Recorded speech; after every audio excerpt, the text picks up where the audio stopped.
All right, it is morning time. We've got some harps in the mail, got some Roveri. I enjoyed my Roveri Monarch, wherever you may be hiding, so much that I decided to get some of the smaller harps that aren't Monarchs. So let's see what we got in here. It's morning time on the weekend. I'm still in my pajamas. I'm comfortable. Anytime you see me wearing this tie-dyed shirt, know that I am comfortable. I'm wearing slippers. Let's get this unboxing going. It's a good day for caffeine and a good day for some unboxings here. So let's see what we got. We're trying out some different Roveri he's a maker out of Brazil. Nice guy. I've ordered from him a couple times. His Monarch. His Monarch had a very pleasing, meditative, buzzing quality to him that I like. Okay. Well, that was easy. It's my second unboxing of the morning, so those are much, much easier to get out. I think I only got 5.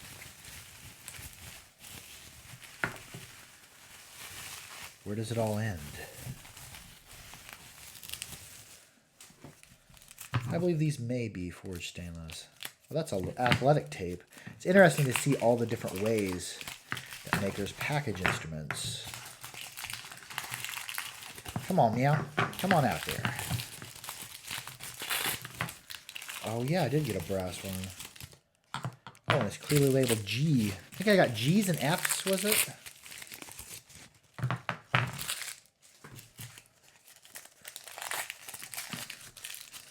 I'm imagining these are not going to be a strictly clean melodic. Most of them aren't. They're going to have probably the buzzing, meditative nature that are present in some of the others. I just noticed that because on some of them we have the knee bend that's executed inside of the frame. Let's get this cleaned off here. There we go. Yes, these were oiled. I like seeing that. Nice high level of polish. All the Roveri I've gotten in the past have been well polished. These are crimped. Reed is slightly off at an angle. That's not a 90. We have a teardrop shaped trigger. We'll come back up here where we can actually see a little bit better, a little bit more contrast. So what I'm imagining is going to have more of a buzz, more of a because I see the reed or the trigger is the bend is made within the decks.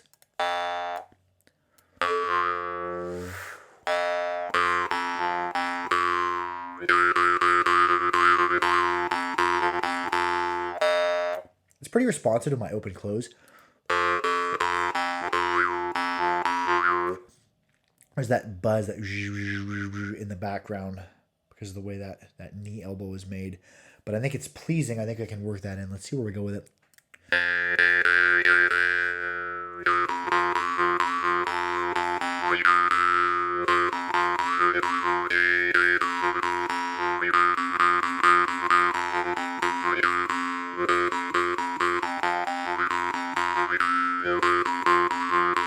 Very pleasing, droning, buzzing in the background that I could really roll with meditative style. I'd say it's not as clean as harps that are strictly melodic, but there's another nature to it that I really enjoy. We'll get this oiled up. Let's check out this one in G. I'm imagining G2. We have G's and F's. Here we have highly polished. This isn't brass. I believe this is a copper harp. That might be the thumbnail right there. Get the light to catch it just right. Yeah. Same shape of trigger bend. Nice, consistent gaps. Compressing very well. I see the reed kind of bends to get down in line with the decks. Very clean, very tidy tone. Slight, but just barely because of the way this reed is bent. It's very, very pleasing.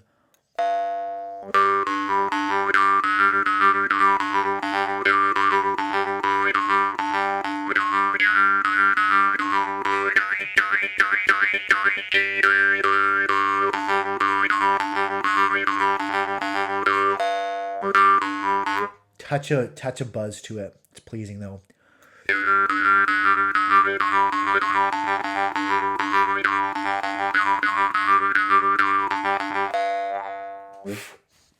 I like that one.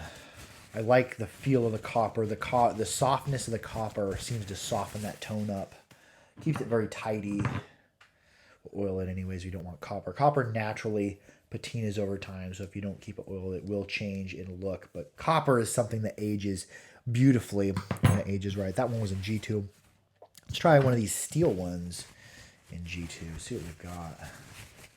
We'll just hold up a copper one next to a steel one. We're going to harvest a good thumbnail. It's hard for me to get good thumbnails because I'm always constantly moving around, so it's hard to harvest a screenshot of that. Yeah, that right there is there's the thumbnail. Bam! Okay, put some oil back on this. I'm just oiling with coconut oil. I've been using Vargan elixir too a lot, and sending them out on customers' orders every once in a while. The smell of the Jaw's Harp Vargan oil is very pleasing. Oh, where's my harp in G? I just oiled it back up. That's what happens when you feed me full of caffeine. I'm caffeine sensitive, so caffeine really gets me going. This G2. Oh, there we go. That's slightly recurved trigger. I see it begins right as the decks end, slightly within the decks. We're recurving up. We're coming up and we're coming back out. Good shape. Gaps are good. Slightly flaring outward at the end, like I see on some of the accordion instruments. Decent compression. I'm being objective. Shouldn't be this objective on instruments. There we go. That's good compression. Sometimes it's when you're squinting at gaps. If you're above it or below it or hold the harp a little bit crooked, the gaps won't appear to be straight. So a lot of it is getting your head set right, straight in line with it. A lot of it looking at a harp I've found from making harps is perception. As your perception will lie to you a little bit. Strong tone. Buzzy. I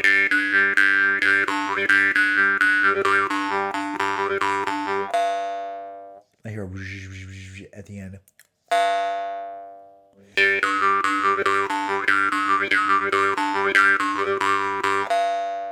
Very high decay rate.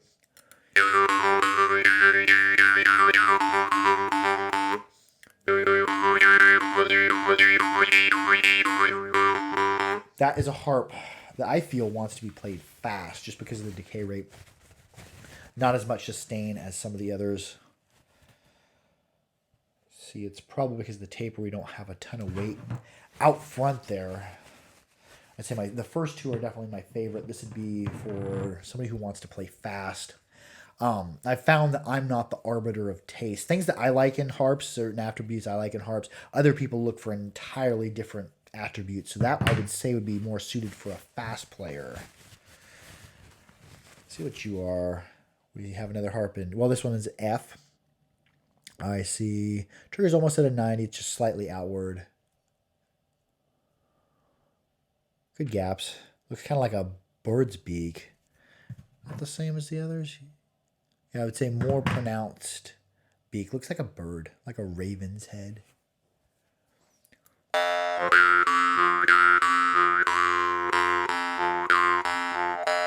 Bell ring, which I work with a lot when I'm doing open close. I'll be doing my open close and I'll have that dirty going in the background. Let's see what we can set up with it.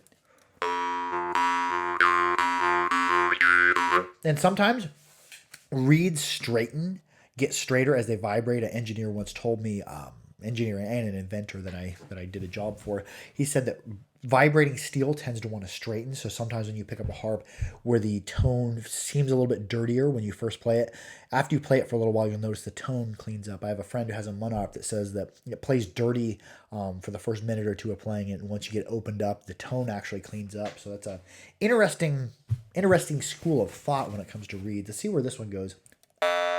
Starting off with that little bit of dirty tone. Let's just work with it.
Yeah, I'd say that's got really meditative qualities in there. Stiffer reed. We got one left. We have a harp in G2.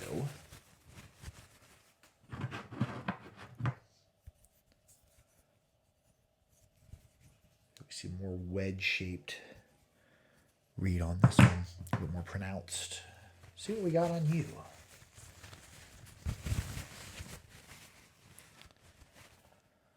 We have recurved trigger, kind of almost a crushed teardrop shape. Kind of that bird beak looking thing, not as pronounced as this other one. This one was G2.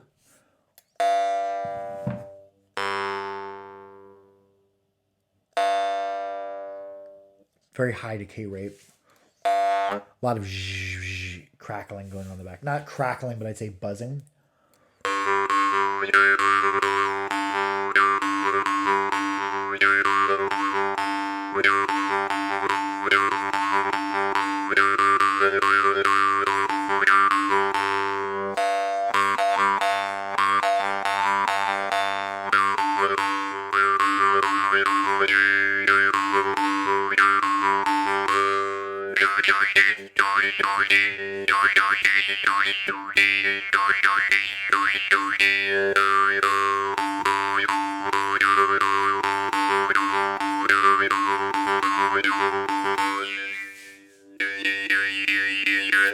Anyways, that's going to be it for this unboxing. I love y'all. Be sure to like, share, and subscribe for more Harpery. Thank you so much to Roveri Brazil for sending this.